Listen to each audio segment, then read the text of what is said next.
अस्सलाम वालेकुम जी, आप मेरा यूट्यूब चैनल देख रहे हैं। सोहराब बरकत आपसे मुखातिब है। माली टब्बर के अगवाकारियों, उनके सहूलतकारों के हवाले से बातचीत करेंगे। अभी से कुछ घंटे बड़े इंपॉर्टेंट हैं और वो इंपॉर्टेंट इसलिए है कि शायद 6 माह के बाद और दिल खत्म होने वाली है, आजमाइश खत्म होने वाली है। कोर्ट ने फैसला महफूज कर लिया है और इस चीज के ऊपर कोर्ट ने ऑर्डर देना है कि क्या मेहदी काज़मी अपनी बेटी की इंटरम कस्टडी ले सकता है या नहीं ले सकता, और यह भी फैसला करना है कि क्या मेहदी काज़मी अपनी बेटी से मिल सकता है या नहीं मिल सकता। इंपॉर्टेंट बात यह है, आज फैमिली कोर्ट के अंदर कराची में बाकायदा से डॉक्टर ज़हीर ने अदालत को शर्फ बख्शा कि वो खुद कोर्ट में पेश हुए। लाइट ब्लू शर्ट का उन्होंने इंतखाब किया, ठीक तरीके से प्रेस हुई थी, लग रहा था किसी धोबी से अच्छे से रगड़ा कर प्रेस की है। शूज तगड़े पॉलिश हुए थे, शूज के अंदर उसे अपना चेहरा नजर आ रहा था और उस चेहरे में उन्हें शायद अपनी करतूतें भी नजर आ रही होंगी। जब भी शूज की तरफ देखते थे तो जब एक्स नजर आता था तो उन्हें खौफ आता था कि क्या भयानक इक़दामात वो माजी में या इस फैमिली के साथ कर चुके हैं। काली टोपी, काला जो मास्क है वो उन्होंने जेब तन कर रखा था और फोन कान के साथ लगा रखा था। ऑप्टिक्स ज़ाहिर बता रहे हैं कि किसी से बातचीत नहीं कर रहे थे, बस प्रिटेंड कर रहे थे जैसे वो किसी चीज में मसरूफ है।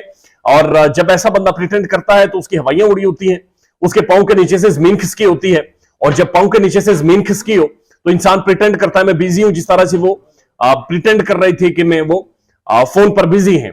लाइट ब्लू कलर का इंतखाब किया गया और ब्लू ब्लू कोई अलग है, ये अलग कोई ब्लू था, इसकी शर्ट कोई अलग ब्लू थी, वो कोई अलग ब्लू है जिसको अदाकारा ब्लू कहती हैं, और उसका इंतखाब करके ज़हीर वहां पर मौजूद था।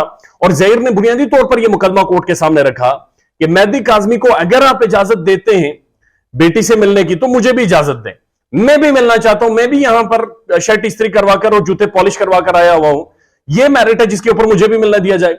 साथ साथ उसने यह कहा कि मुझे तो मिलने दिया जाए लेकिन मेहदी काज़मी को उसकी बेटी से ना मिलने दिया जाए, क्योंकि ज़हीर ये समझता है कि ये चीज ठीक नहीं है। ये जो पिटीशन है मेहदी काज़मी जो बेटी से मिलने की बात कर रहा है, इसे डिसमिस कर दिया जाए, इसे उठाकर बाहर फेंक दिया जाए, इसे हवा में उड़ा दिया जाए।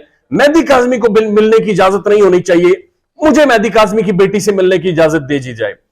कम अज कम बड़ी ये एक अजीब मंतक बहरहाल ये जो नूर बीबी की औलाद है ये दे रही है कोर्ट के अंदर, और बड़ी अजीब इनकी लॉजिक है कि हमें मिलने दिया जाए जिसका निकाह चैलेंज हुआ है, जिसके ऊपर मुकदमा चल रहे हैं, जिसके बारे में मुख्तलिफ जजमेंट्स हैं, और जिसके बारे में पाकिस्तान के अंदर यह राय मौजूद है कि जो एक गैंग है जो ऑपरेट करता रहा है, ये गैंग है जिसने मेहदी काज़मी की बेटी को अगवा किया था। लेकिन उसके बावजूद उनका यह कहना है कि मेहदी काज़मी नहीं मिल सकता, मुझे कोर्ट के अंदर बच्ची को मिलने दिया जाए। बहरहाल जो कलेक्टिव विजडम है और जो लॉजिक है, मंतक है, उसके मुताबिक ही मुअज़्ज़ज़ अदालतें फैसला करेंगे। लेकिन अदालतों को सोचना होगा कि जो टैब था ये तो वो संभाल नहीं सकता, इसके मुताबिक वो कोस्टर के अंदर से गुम हो गया और शायद वो चेक वाली शर्ट के अंदर से गुम हो गया, इसलिए उसने लाइट ब्लू शर्ट का इंतखाब किया है।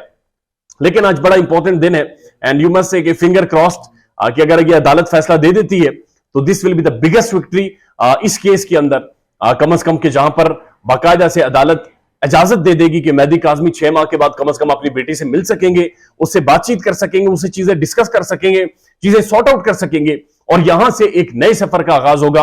और यह भी मुमकिनात में से है कि मेहदी काज़मी की बेटी शायद इस चीज को एक्नॉलेज कर ले कि उसने अब गैंग के हाथों ब्लैकमेल नहीं होना, और वो अपने वालिदैन के साथ खड़ी होकर तमाम तर डिटेल्स, तमाम तर तफसीलात अवाम के सामने रखे और अवाम को बताए कि उसके साथ क्या जुल्म हुआ, किस कर्ब और दर्द से वो बच्ची गुजरी, किस तरह से उसे किडनैप किया गया, किस तरह से सारे मामलात को चलाया गया, किस तरह से उस बच्ची के से जाली 2 नंबर बयानात दिलवाए गए। ये तमाम तर तफसीलात तभी मंजर आम पर आ सकती हैं जब मेहदी काज़मी के हक में आज फैसला हो और उन्हें मिलने की इजाजत दे दी जाए।